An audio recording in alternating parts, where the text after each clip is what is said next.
Continuando, então eu trabalhei na Umbanda branca, onde não há sacrifício de animais dentro do terreiro, né? Digamos assim, porque tem a feijoada de preto velho, obviamente mataram um porco para fazer aquilo, né? Mas não sacrifício de animais no terreiro. Então, banda branca, tá? Não é que existe uma confusão no Brasil entre Umbanda e Candomblé, que estão muito misturados. Então, eu quero frisar aqui que foi Umbanda branca, onde você tem dirigente, não pai de santo, onde você não faz cabeça. E então eu trabalhei num terreiro no Rio de Janeiro. Nessa época eu estava no Rio de Janeiro por alguns anos, uns 3 anos talvez.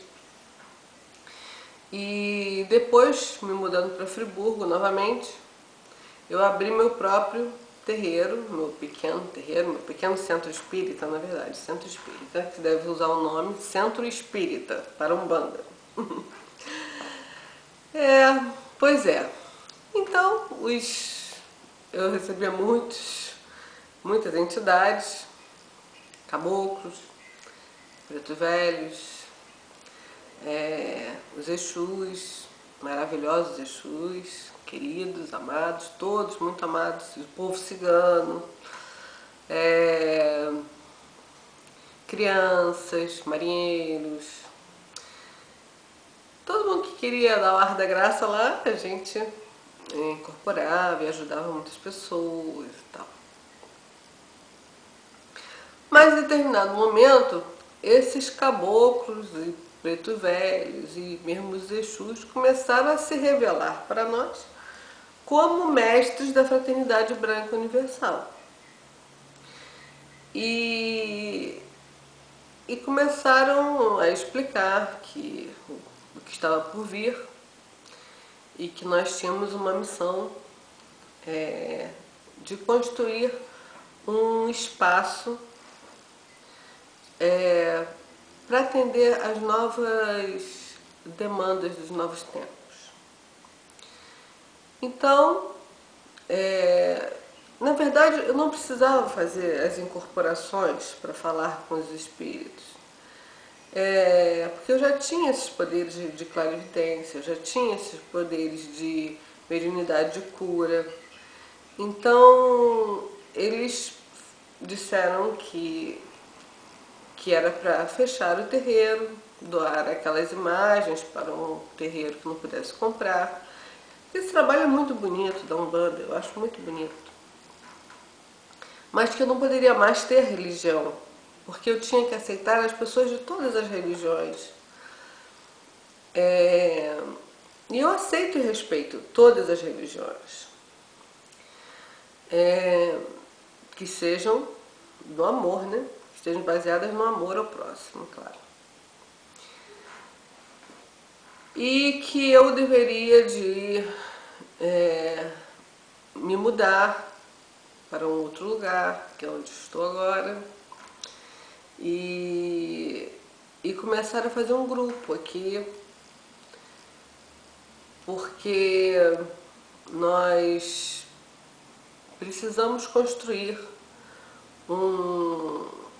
uma fazenda autossustentável para abrigar pessoas, porque dentro de algum tempo o dinheiro não vai mais valer nada. Nós teremos guerra, nós teremos peste, nós teremos essas mudanças climáticas do planeta, elas se acentuarão.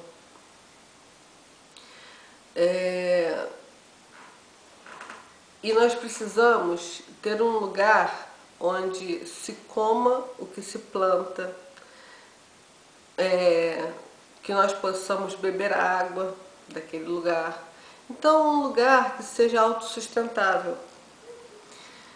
E é por isso que eu estou aqui, para juntar pessoas do mundo inteiro que queiram participar comigo desse processo. Eu falei muita coisa nessa temporada, agora, que as pessoas vão falar assim, essa mulher é maluca, como assim, Jesus está vivo?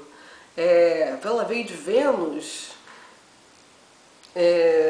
Coisas que não tenho como provar no momento.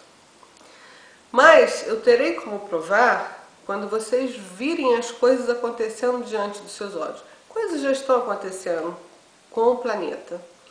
Mas em relação a essas guerras, ao dinheiro desaparecer, a peste que virá, tudo isso está escrito no livro do Apocalipse de João. Tudo isso teve início com a carta que Mestre Akunin pediu que eu psicografasse, falando isso, que nós tínhamos que nos preparar para esses tempos difíceis, para as pessoas com um bom coração poderem ter um lugar onde se refugiar e a terra poder recomeçar novamente. É lógico que não é só esse lugar que vai, digamos assim, sobrar.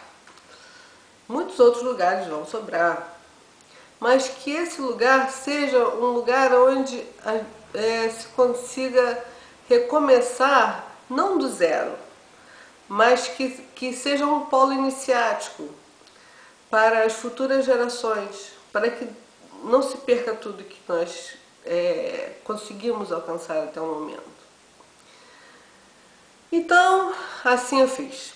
Vendi tudo que eu tinha no Brasil, larguei tudo para trás e me mudei para cá.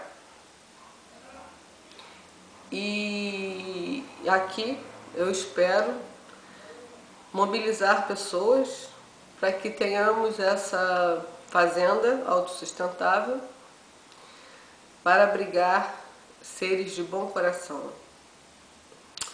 Que a paz esteja conosco. Namastê.